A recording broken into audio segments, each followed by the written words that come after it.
About that. Also, the bus stop forecast back here at home. Jed, how are we looking today? Okay, right here we are quiet. We look good. Quiet conditions here over Oklahoma. There's a live view looking up from our Mathis cam. Got a nice start this morning. A few folks out and about early this morning, so quiet conditions to get your day started. It is cool starting off this morning for our bus stoppers. Sunshine galore as that sun comes up here about 7:17.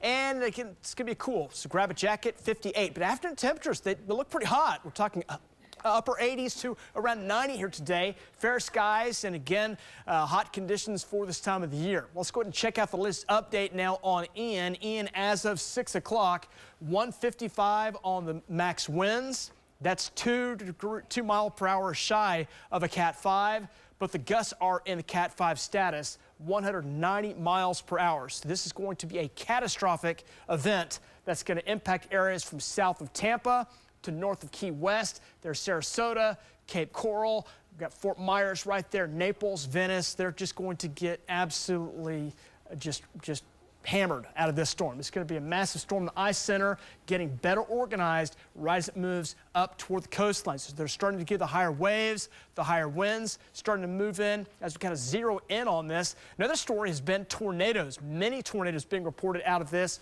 on the east side of the storm. Those little lines of squalls that have been moving across East Florida, producing many tornadoes. So tornado threat does continue, especially on the east side of this storm. There's the ice center, getting very well formed, large eye, and right there around the center is where the strongest winds are located. That's going to keep lifting northeastward. So Cape Coral, Bonita Springs, Naples, again, just going to be absolutely unleash massive damage on these areas. So there you go.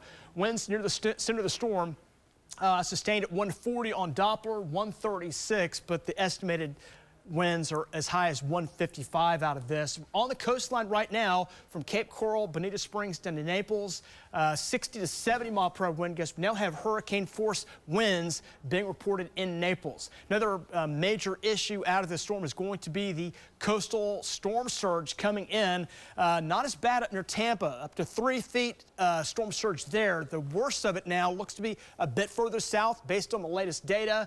Port Charlotte, Cape Coral, Bonita Springs, Naples. There'll be some areas within here, especially there right near Fort Myers, could see some wave heights as high as 18 feet ravaging those areas. And that is just catastrophic type winds and storm surge coming in. Also, flooding will be catastrophic as it moves in. Data is still indicating the strip from just south of Tampa to Orlando, there could be 12 to 20 inches of rainfall plus coming into those areas. So anybody in these areas are going to see catastrophic flooding as well. Power outages have been already skyrocketing. There's been some spots up to maybe about 500,000 without power now as of the latest update, as the power outages will only get worse. Here's the latest update on Ian. Category 4, 155, gust to 190. There it is, moving inland toward Venice, near the Port Charlotte, Cape Coral areas, lifting inland. That'll roll across Florida by 1 o'clock tonight.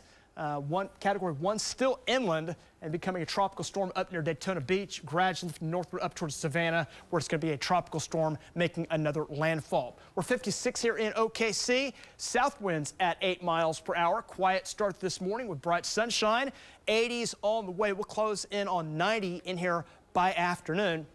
Again, morning temps look good, 50s and 60s. Generally light winds. A few spots are a little higher up near the Alva area, but a nice cool start this morning. Again, the latest update shows the tropical storm make that the hurricane moving in. This is close to a Category 5 hurricane lifting northward, unleashing major havoc on South Florida here today. Our weather looks good, near 90 here this afternoon, so prepare for a hot one today. We cool down just a notch tomorrow, and then more 80s on the way as we enter October. We're bone dry, drought and fire danger. Those continue to be our main stories, really, until further notice. We're going to take a break. We've got your outdoor forecast. It's coming up next.